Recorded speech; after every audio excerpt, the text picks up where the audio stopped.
बताइए क्या है आपके क्वेश्चंस वगैरह, आपने कुछ नोट करे हुए हैं? अभी सर क्वेश्चन, हाँ जी, एक तो था नॉन वेज, और क्योंकि मैं पिछले जितनी भी अभी जिंदगी निकली है ना सर, तो 1 साल से वेजिटेरियन हुआ हूँ। हम्म। तो मतलब अंदर से कभी कभी उठती हैं हर चीज, जैसे नॉन वेज खाने को दिल कर रहा है या कुछ भी है ना। तो स्पिरिचुअल पाथ पे तो मतलब जैसे सुना है, हम्म। तो वैसे लगता है कि नहीं, नहीं खाना चाहिए या कुछ भी है ना। क्या रीजन क्या है, क्यों नहीं खाना चाहिए? सर जैसे मैंने सुना है कि कोई जानवर जब मरता है, जब उसको मारते हैं हम, हाँ हाँ। ठीक है, तो उसके अंदर जैसे हमारे सेल्स होते हैं, ठीक हम्म। है, जिस टाइम पे वो मरता है जो तड़प उसके अंदर होती है, मतलब तड़प रहा होता है, तो वह सारी चीजें आप भी कंज्यूम करने वाले हो इनडायरेक्टली। हम्म। तो ऐसे करके सुना है सर। हम्म। तो ये क्या है, मतलब इसको समझना बहुत जरूरी समझता हूँ सर, कि नहीं। हम्म। देखो बेसिकली जो आप ये नॉन वेजिटेरियन वाली बात कर रहे हो ना, इसमें ज़्यादातर हम यही गलती करते हैं। We are always self centric. हम अपने स्टैंड पॉइंट से देख रहे हैं कि इसमें हमें क्या फ़ायदा है और हमें क्या नुकसान है।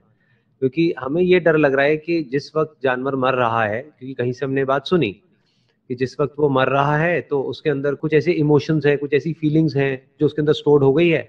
अब हम खाएंगे तो वो हमारे अंदर आ जाएगा। तो अब अगर हमारे अंदर आ जाएगा तो क्या होगा, हमारे अंदर भी नेगेटिव फीलिंग, नेगेटिव इमोशंस आ जाएंगे। तो out of fear we are not eating it. मतलब हम डर की वजह से नहीं खा रहे हैं, हम अपनी वजह से नहीं खा रहे हैं। अभी भी ये नहीं आया कि हम उसकी वजह से नहीं खा रहे हैं। इसकी वजह से। हाँ जी sir. Spirituality is all about thinking about the other as your self, not theoretically but actually. दोनों में फर्क देख पा रहे हो?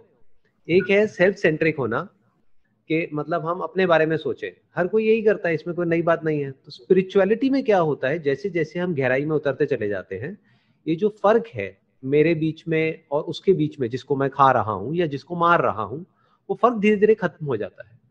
तो मैं क्यों किसी को दर्द दूं, मैं क्यों किसी को मारूं, मुझे क्या हक है किसी को मारने का?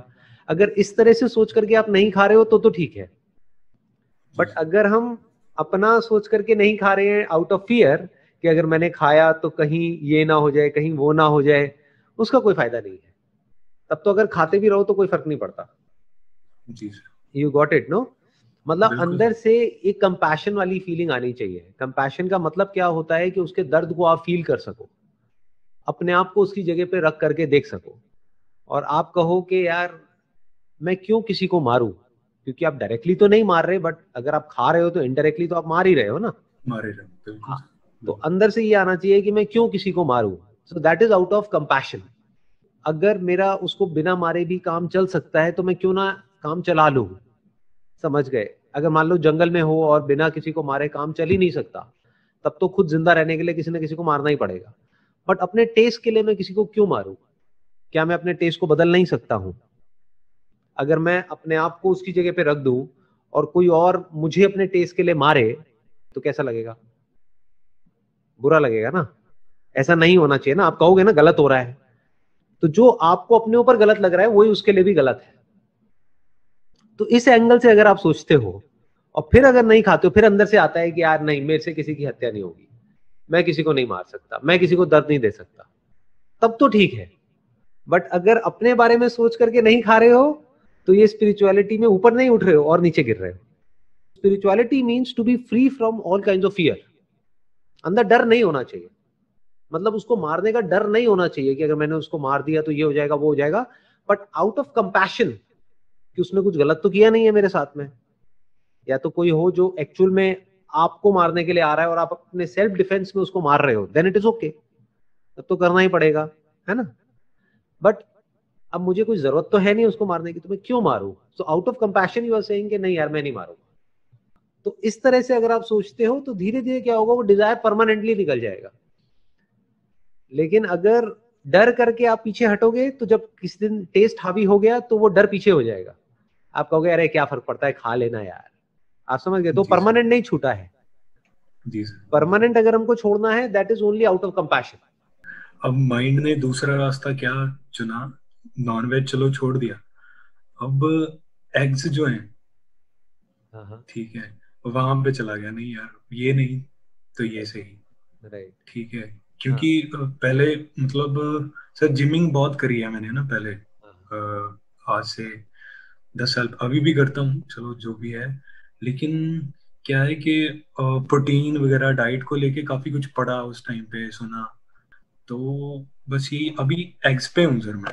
Eggs are comparatively better.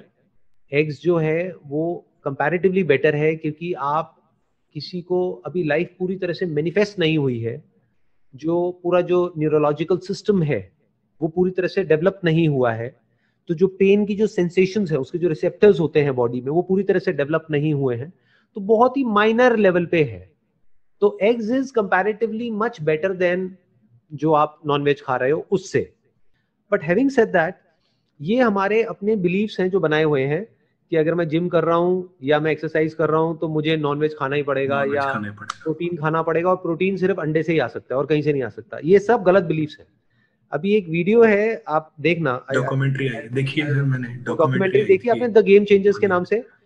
Virat Kohli has now become vegan, मतलब कि वो ना अंडा लेते हैं, ना नॉनवेज लेते हैं, ना मिल्क प्रोडक्ट्स लेते हैं, और उनकी फिटनेस में कोई कमी नहीं है। और मेरे को नहीं लगता कि जितना वो जिम करते हैं, जितनी वो एक्सरसाइज करते हैं, जिस लेवल पे अपने फिटनेस पे काम करते हो, उस लेवल पे आप करते होगे, नहीं सर, राइट? बिल्कुल तो बिल्कुल जब बिल्कुल। वो वीगन हो सकते हैं तो आपको क्या दिक्कत है?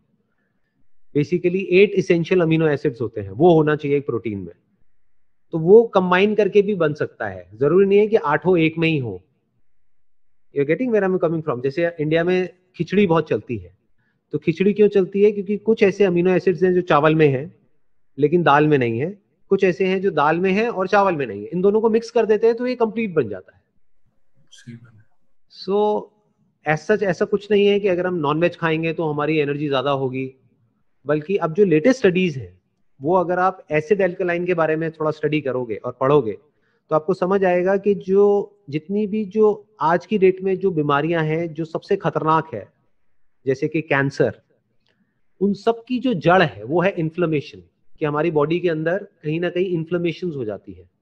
और इन्फ्लेमेशन की जो सबसे बड़ी जड़ है वो है हमारी बॉडी का अंदर से एसिडिक होना।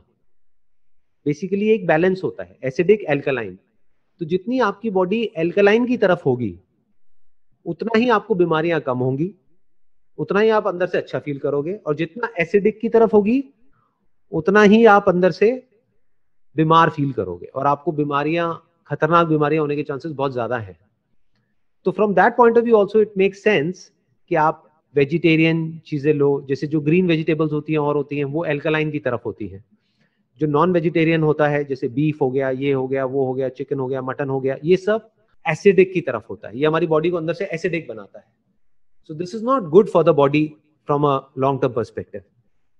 तो इस तरह से जब आप देखोगे, साइंटिफिकली थोड़ा सा स्टडी करोगे, तो समझ आएगा कि सिर्फ स्पिरिचुअली ही नहीं, लॉजिकली भी, साइंटिफिकली भी, और रीजनेबली अगर हम थोड़ा सा सोच करके चलते हैं तब भी it make sense to go vegetarian.